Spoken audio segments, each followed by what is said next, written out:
Seja bem-vindo, seja bem-vinda a mais uma videoaula do canal Biologia, seu guia de biologia na internet. E o tema de aula hoje, animais. Os metazoários ou eumetazoários. Aqui nesse primeiro slide a gente tem as características comuns aos animais. Para ser animal, precisa ser eucarionte. E o que é um ser eucarionte? É um ser que possui células com a delimitação nuclear, ou seja, o núcleo é delimitado pela membrana nuclear, chamada carioteca.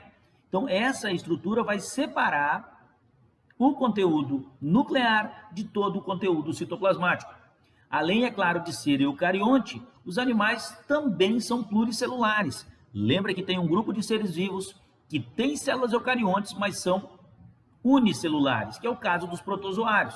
Então, marca aí, tá com o caderno na mão? Marca aí, para ser animal, precisa ser eucarionte, precisa ser pluricelular. Além disso, acrescenta-se aí a característica heterótrofo. Todo animal é heterótrofo. O que isso quer dizer? Quer dizer que ele não consegue sintetizar matéria orgânica a partir de matéria inorgânica. Vamos facilitar isso aí? Animal não faz fotossíntese, animal não faz quimiossíntese, ou seja, não produz o próprio alimento.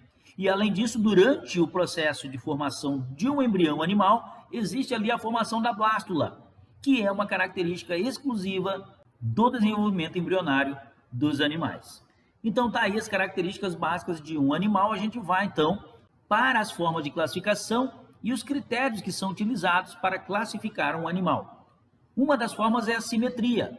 Então, nós temos ali a simetria radial e a simetria bilateral, como a gente vê no nosso slide.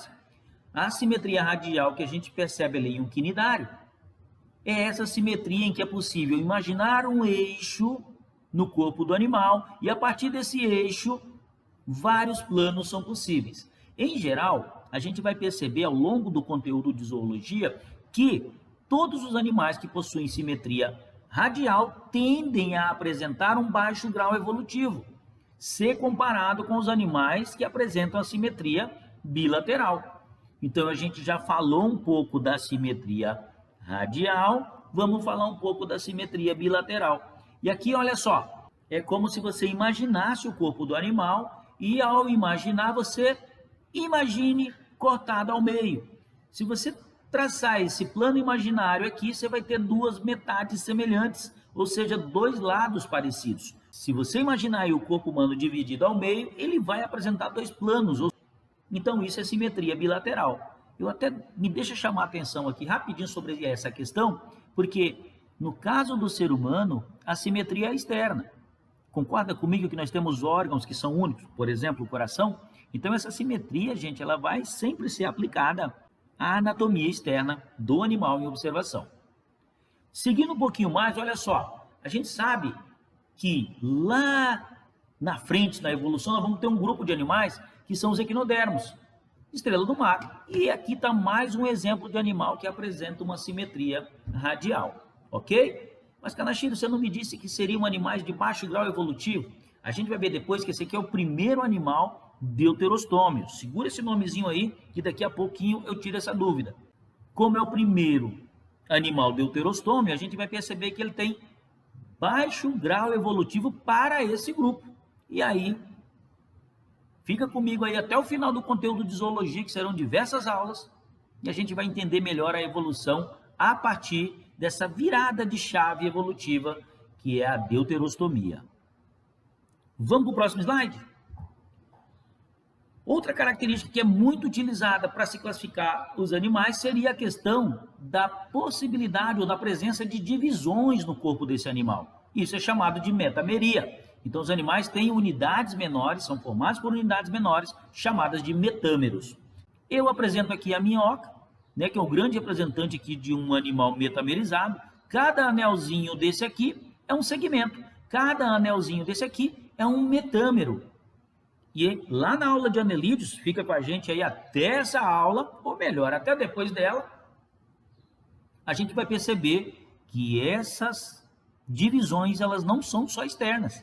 Elas são internas também. Esses metâmeros seguem essa divisão dentro do corpo do animal. Então, por exemplo, se eu imaginar o corpo de uma lombriga, você já viu imagem de um Ascaris lumbricoides? ou mesmo de uma lesma, ele não apresenta os metâmeros. Então a gente percebe que tem animais metamerizados e não metamerizados. Os artrópodes vão entrar também como um ótimo exemplo de animais metamerizados. Aí vem a questão da presença dos folhetos embrionários. O que são os folhetos embrionários? É aquela organização celular inicial durante o processo de divisão celular e formação do embrião. Lá na aula de embriologia, a gente vai ver que um grupo de células vai ser destinado à formação da endoderme, que é o revestimento interno do embrião. Um outro grupo de células vai formar o mesoderme, que é ali um aglomerado celular que será responsável tanto pelo preenchimento quanto pela formação das estruturas medianas. Por que eu estou falando mediana? Porque se eu tenho um revestimento interno, eu terei um revestimento externo, e aí no meio vai estar o mesoderme. Então lembra direitinho, do latim meso significa meio. Então endoderme é como se fosse a pele de dentro, o ectoderme é a pele de fora e o mesoderme é a pele do meio. Na verdade, a gente está falando de aglomerados celulares. Então, quais são as classificações em relação aos folhetos embrionários? Teremos seres ablásticos, diblásticos e triblásticos. Então, os ablásticos não têm essa formação dos folhetos como um todo, é o caso dos porífera. Os diblásticos têm somente o ectoderme e o endoderme, é o caso das águas-vivas, ali dos quinidários. E aí, depois dos plateumintos, todos os seres serão triblásticos. Eu sei que essa aula aqui não é de embriologia, mas deixa eu bater um papinho com vocês, porque isso aqui vai entrar na parte de classificação. Quando ocorre aqui esse dobramento e a formação do endoderme, na verdade, vai estar começando aqui o desenvolvimento do sistema digestório do animal, lá na gástrula, ok? E se eu tenho aqui algo que vai gerar um sistema digestório do animal, raciocina comigo, quais são as aberturas pelas quais o sistema digestório se comunica com o meio externo? Ou é a boca ou é o ânus. Então, quando ocorre esse dobramento, forma esse furinho aqui, ó. Mas eu não posso falar furinho em biologia. Então, como é que eu falo para furo, para orifício? Eu vou chamar de poro. E como é um poro na fase inicial de desenvolvimento, a gente vai chamar de blastóporo. Então, esse blastóporo do nosso desenho, aqui, ó, ou ele vai originar, dependendo do animal, ele vai originar a boca, dependendo do animal, ele vai originar o ânus. Tá? E isso vai ser determinante na classificação. Como seriam, então, as classificações quando a gente está se referindo ao blastóporo? Nós teremos duas classificações distintas, os protostômios e os deuterostômios. Então, os protostômios, aí do latim a gente tem ali stomata, que seria a boca, né? Então, protostômios, esses aqui formam a boca primeiro. Isso quer dizer o seguinte, que o blastóporo vai dar origem à boca. Anotou aí? Protostômios, o blastóporo dá origem à boca. E deuterostômios, eu tenho ali o blastóporo dando origem ao ânus. Que se eu quiser estudar isso aí para o Enem, para o vestibular, eu vou lembrar o seguinte, que os deuterostômios são os equinodermos e os cordados. Então, depois dos equinodermos, que tem aí o grande representante, ali, a estrela do mar, só para a gente se situar aqui, tá? Depois dela, todos os animais serão deuterostômios. Então, a gente tem esse marco divisório evolutivo de deuterostomia a partir dos equinodermos. Outra classificação que é utilizada também para se referir aos animais é a presença do celoma. E o que é o celoma? O celoma é uma cavidade que vai ser formada, deixa eu voltar um slide aqui com vocês, ó. A partir daqui, ó, do desenvolvimento do mesoderme, tá? Isso aqui, se a gente evoluir um pouquinho essa aula, isso aqui vai ser chamado de somitos. E essa cavidade interna aqui, em um animal mais evoluído, ela vai dar origem ao celoma do animal, tá? Então, olha aqui, ó, o celoma. Então, no celoma, imagina o seguinte, que é uma cavidade em que todas as vísceras do animal vão estar disponibilizadas ali, separadas da musculatura, para a gente entender melhor o que seria celoma, tá? Então, os animais mais simples não têm celoma. E como é que eu chamo o animal sem celoma? Eu vou classificá-lo como acelomado. E um animal com celoma, celomado.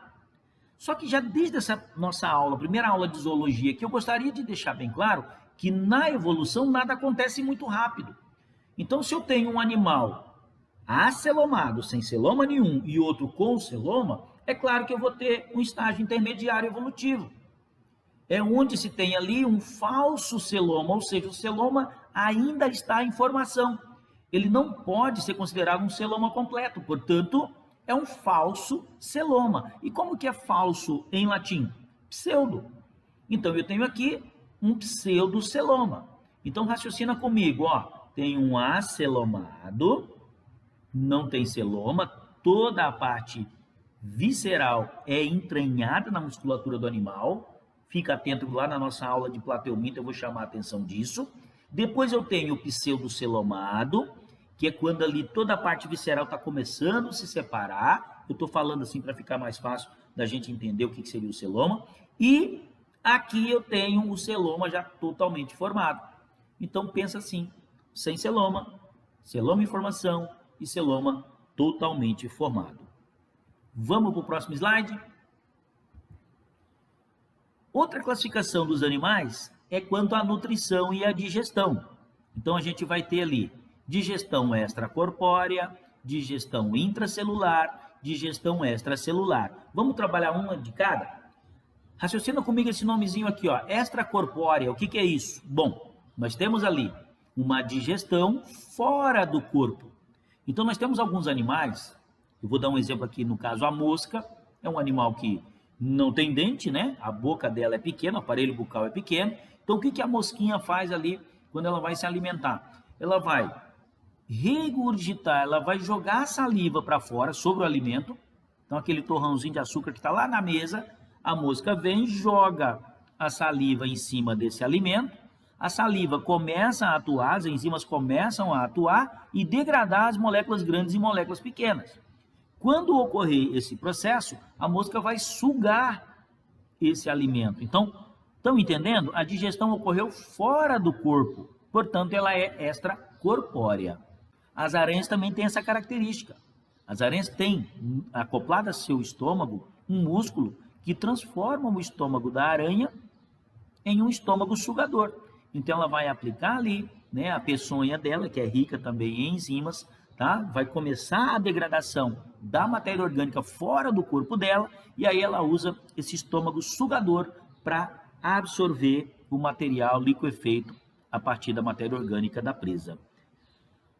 Outra digestão é a intracelular, que é a mais antiga. Então, assim, seres muito primitivos fazem digestão intracelular. E aqui eu quero chamar a atenção dos protozoários, que fazem a digestão. Primeiro eles fazem fagocitose, trazem o material para dentro da célula e fazem a digestão dentro da célula. Então, isso é primitivo. Mas, Kanashiro, nós temos algumas células no nosso corpo que também fazem fagocitose. Isso mesmo. Temos os macrófagos, que são células que fazem a digestão intracelular no nosso corpo como um mecanismo de defesa. Mas o corpo humano não depende de uma digestão intracelular, e sim extracelular, que é fora da célula. Atenção, marca aí. A extracelular, ela é dentro do corpo, porém fora da célula. Então a digestão no nosso corpo vai ocorrer em todo o trato digestório, iniciando-se pela boca, passando pelo esôfago, estômago, intestino delgado, intestino grosso, aí reto e ânus, né, que é onde vai ter a evacuação do que não foi digerido. Mas a digestão de seres mais evoluídos é extracelular. Lá nas aulas específicas de cada grupo que a gente vai trabalhar, eu vou mostrando para vocês a evolução. Tem ser vivo, durante a evolução, ele manteve tanto a digestão intracelular quanto a extracelular. Os quinidários são um bom exemplo disso, tá? Compõem um bom exemplo de animais que ainda estão em transição da digestão. Próximo slide. em relação ao sistema digestório. Olha aí, aqui eu tenho um quinidário. Perceba que esse animal tem somente a boca. Então ele vai captar o que ele vai comer, ocorre a digestão aqui dentro, e o que ele não digerir, ele vai devolver pela boca. A planária é um exemplo interessante também, olha só, boca, isso aqui são os ramos da cavidade digestória, lembra que eu falei sobre um animal acelomado? É isso aqui, ó. Se você imaginar o seu intestino alcançando os seus braços, alcançando sua cabeça, alcançando o dedão do pé, seria ali uma ideia legal da gente entender como é que é o intestino de uma planária. Então, esse aqui é um animal acelomado. Lembra que eu falei sobre os acelomados? E esse animal também só tem boca, não tem ânus, estão vendo? Então, quando o animal tem essas particularidades, a gente diz que o sistema dele é incompleto. O animal ele só tem boca, não tem ânus. Já os demais animais possuem um sistema digestório completo. Então, a partir da lombriga, que são os nemateumintos, né, os nematóides, já começa então o sistema digestório completo e aí não para mais, e todos os animais terão sistema digestório completo. Então, sistema digestório incompleto, somente boca. Completo, boca e ânus. Então, cuidado com esse conceito de completo, porque por mais simples que seja o animal, quando a gente for falar da lombriga, a gente vai ver que o sistema digestório dela é bem simples. Mas por que eu chamo ele de completo? Porque ela tem boca e ânus. Então, a complexidade não tem a ver com esse conceito. Vamos para o próximo? Agora, em relação à respiração. Então, quanto à respiração, os animais podem ser aeróbicos e anaeróbicos, correto? Vamos começar aqui com os anaeróbicos, que eles são poucos. Mas, por exemplo, um verme intestinal, ele não tem muita disponibilidade de oxigênio para sobreviver. Então, nesse caso, o animal consegue fazer a respiração anaeróbica, que não depende do oxigênio livre para fazer a geração de energia. Já os aeróbicos, que são em maioria nos animais, eu vou dar um foco maior nisso aqui, tá? Eles podem ser aeróbicos, com respiração cutânea, traqueal, branquial e pulmonar. Então, olha só. Cutânea. Olha o nosso exemplo aí. Temos um anfíbio aqui. E os anfíbios têm uma particularidade interessante, porque na fase larval eles têm respiração branquial, porque eles vivem na água, né? O girino vive na água, e na fase adulta respiração pulmonar. Só que tenta imaginar comigo aqui, você que já leu um pouquinho sobre a metamorfose. Algumas estruturas vão sumir no girino e outras estruturas vão aparecer. É assim que funciona uma metamorfose? Então tenta imaginar que vai ter um momento ali na fase de vida do girino em que a brânquia, que o mantinha vivo na água, está desaparecendo e o pulmão, que vai mantê-lo vivo no solo, ainda não está totalmente formado. Então quem é que vai ajudar o girino, aí, o anfíbio, nessa transição? A pele. E aí é que entra a respiração cutânea. E aí ele mantém essa respiração cutânea ao longo da vida adulta, porque depois a gente vai aprofundar um pouquinho mais na circulação e a gente vai ver que esses animaizinhos ali, eles acabam misturando o sangue venoso ao sangue arterial. Mas guarda essa informação, ela não é para agora. A gente vai trabalhar isso aí depois na aula de anfíbios. Então não jogue sal no sapo, tudo bem? Porque ele usa a pele para respirar. Então quando você joga o sal no sapo, é claro que existe ali a ação de desidratação por osmose nos poros, mas ocorre um processo de asfixia que vai trazer muito sofrimento para o animal antes dele morrer. Existe uma respiração chamada de respiração traqueal, que é muito cobrada nas provas de Enem e vestibulares. E a gente vai ver essa respiração lá nos artrópodes, mais especificamente ali nos insetos, né? Tem muito essa presença. Vamos dar uma olhadinha nela aqui agora, rapidinho? Então, olha só, vamos dar uma olhadinha nisso aqui, ó. Aqui a gente tem uma larva de inseto. Estamos vendo aí esses buraquinhos são chamados de espiráculos. O espiráculo é uma abertura no exoesqueleto do animal. Para quem já estudou insetos e artrópodes, sabe que ele tem um exoesqueleto duro, rígido, né? E esses furinhos aí permitem a comunicação com o meio. Quando o animal cresce, é claro que essa larva não é desse animal, é só um exemplo. Olha só os espiráculos onde estão, ó, tá vendo? Eles são visíveis aqui. Então, Então vamos entrar lá no espiráculo. Olha só, o que eu tenho lá dentro? A entrada dele e um monte de traqueias membranosas que vão entregar o ar diretamente no tecido. Olha que interessante, ele não joga o ar no líquido circulante, ele joga diretamente no tecido. Ocorre então a formação das traqueias, a ramificação dessas traqueias em canais menores e a entrega direta do ar no tecido. Então essa aqui é a respiração traqueal que vai ser cobrada de nós ali, né, em algumas provas. Tudo bem? E eu vou chamar a atenção de outra situação aqui, tá? Que é a filotraqueal que ocorre nos aracnídeos, que são artrópodes, mas não são insetos. Aranha não é inseto. Aranha é aracnídeo. E os aracnídeos são artrópodes. E os insetos também são artrópodes. Marcou aí? Então, olha que interessante essa diferença fisiológica aqui, ó. O ar vai entrar aqui. Aqui temos um pulmão, que é chamado de pulmão foliáceo. E o ar é entregue dentro do coração da aranha, que vai estar preenchido com a hemolinfa, que é o líquido circulante, e vai ser distribuído por todo o corpo do animal. Tem uma aulinha também de artrópodes que a gente vai trabalhar melhor isso aí. Mas entenda, a aranha joga o ar no líquido circulante. O inseto joga direto no tecido. Então aqui é filotraqueal e a do inseto é traqueal. Vamos voltar para o slide? Aí teremos então para os animais, né, de aquáticos a respiração branquial, que a gente já falou, no caso dos peixes, e pulmonar, né, principalmente ali para os animais terrestres. É claro ali que nós temos alguns mamíferos aquáticos que fazem respiração pulmonar dentro d'água. Tudo bem? Não dentro d'água, né, gente? Ele vive na água, mas tem respiração pulmonar. Esses animais precisam subir, emergir para respirar. Próximo slide. Circulação. Então, a circulação vai ser classificada em aberta e fechada. Como assim aberta? Aberta, o animal pode até ter alguns vasos, porém, boa parte do líquido circulante, em geral não é um sangue, ele vai circular dentro de uma cavidade. Essa cavidade, em geral, é chamada de hemoceles, tá? Que aqui no nosso slide aparece como hemocélio, tá? Que é o nome da cavidade oca que existe no corpo dos animais.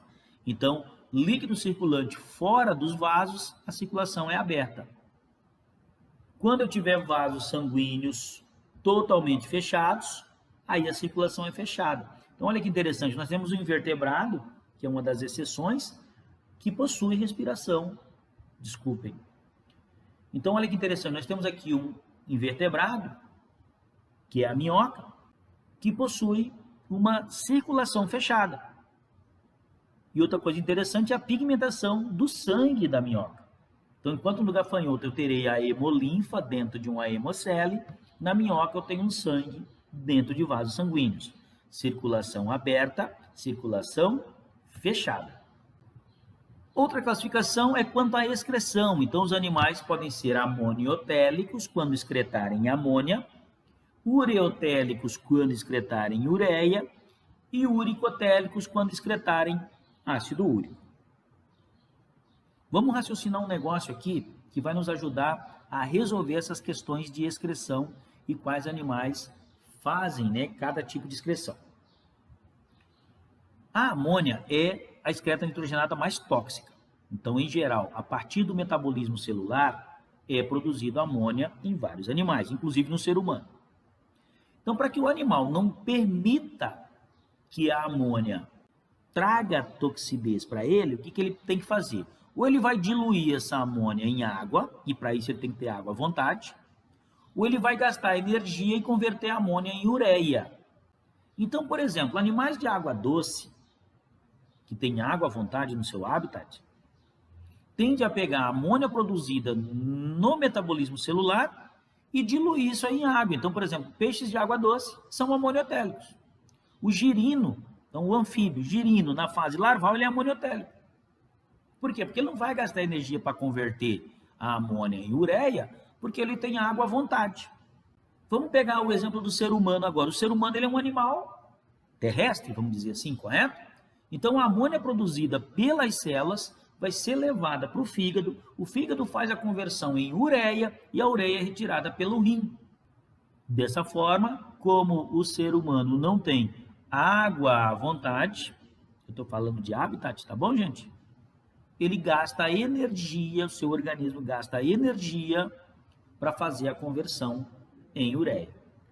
E aí nós temos os animais que vão excretar ácido úrico. Nesses animais, o ácido úrico é inerte. E o que significa inerte? Ele não tem reação tóxica. Então o animal não precisa gastar nem água e nem energia para fazer a conversão. Ele pode expelir diretamente o ácido úrico. E aí temos como exemplo aí os répteis, as aves, os insetos, tá? São exemplos de animais uricotélicos. Outra forma de se classificar os animais é quanto à reprodução. E aí nós teremos reprodução assexuada e reprodução sexuada. E é importante que a gente anote aqui que reprodução assexuada ou sexuada não tem a ver com a relação sexual, que em biologia é chamado de cópula. Então a gente pode também chamar reprodução assexuada de reprodução agâmica e reprodução sexuada de reprodução gâmica, que na verdade faz referência à presença ou à ausência de gametas. Os gametas são os espermatozoides e os óvulos. Então, por exemplo, eu acho que a maioria de vocês conhece ali, né, a reprodução dos peixes. Então, como é que o peixe fêmea faz? Ele vai jogar os óvulos na água e o macho vai jogar o espermatozoide na água. E a fecundação se dá fora do corpo da fêmea. Então, nesse caso, não há a cópula, mas há gameta. Então, é uma reprodução sexuada. Então, o que seria uma reprodução assexuada? Por exemplo, já ouviram falar que se você partir uma estrela do mar ao meio, cada metade gera uma nova estrela do mar? Que as planárias podem ser divididas em vários pedaços e cada pedaço vai gerar uma nova planária? Então, esse é o tipo de reprodução assexuada. Os quinidários vão gerar as éfiras, não perca a aula de quinidários, tá? A gente vai falar disso. Então, isso tudo é reprodução assexuada. Reprodução sem a presença de gametas. Então, nunca considerem a cópula para classificar a reprodução dos animais, porque a classificação ela está diretamente ligada à presença ou à ausência de gametas. E aí, fora isso, dependendo do comportamento da fêmea nesse processo, nós temos ali a classificação dos animais quanto a esse processo. Então, eu vou colocar assim, ó, esses conceitos aí. Vamos abrir, já vamos falar. Eu quero que vocês pensem o seguinte, tem ovolíparo, ovíparo, vivíparo, ovovivíparo. Às vezes o aluno fala assim, nossa, se tanto de nome parecido eu vou confundir tudo. Não vai não, quer ver? Ó? Vem comigo aqui, esquece esse óvulo aqui. Ó. Vem aqui, ó, paro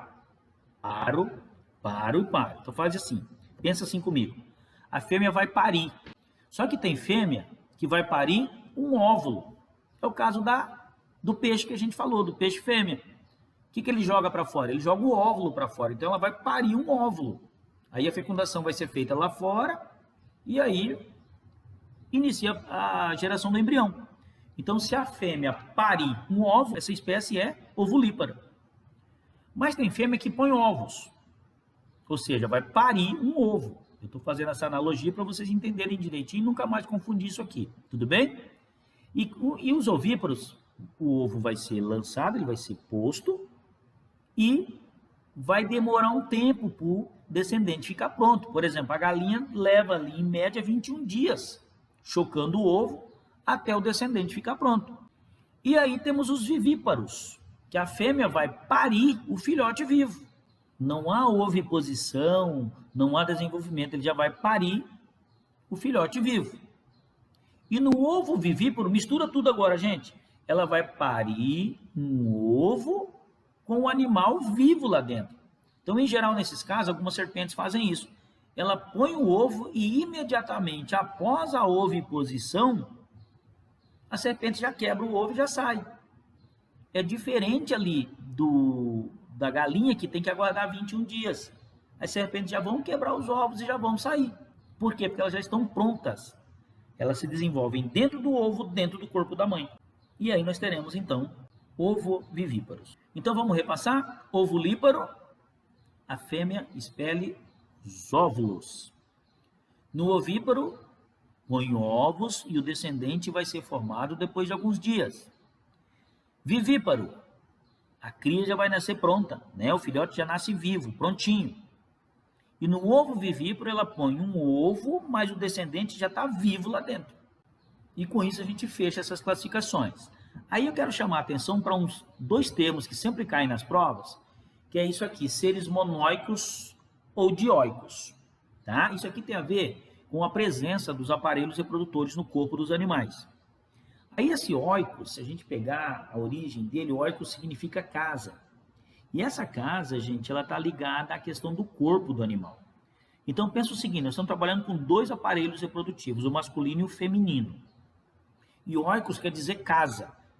E casa é uma referência ao corpo. Então se o animal for monóico, quer dizer que ele tem um corpo, monóico, um corpo para os dois sexos. Então o monóico é o hermafrodita. Já ouviram esse termo? Hermafrodita? Ele tem os dois sexos. E o dioico, nós estamos falando de dois corpos, o corpo masculino e o corpo feminino. Então, muito cuidado, porque como tem aí o mono e o di, a gente pode pensar que mono é um sexo, di é dois sexos. Não é isso. Monóico, um corpo. Dioico, dois corpos. Monóico, um corpo para os dois sexos. Dioico, dois corpos, o corpo masculino e o corpo feminino separados. Com isso, a gente chega ao fim dessa aula, que era para abordar as características gerais dos animais, para que dessa forma a gente dê sequência ao conteúdo de zoologia. Então, na próxima aula de zoologia, a gente vai falar do primeiro grupo de animais, que são os porífera, as esponjas. Então, muito obrigado por ter ficado até o final. Se tiver dúvida, posta aí nos comentários que eu venho respondendo. E a gente se vê na próxima aula.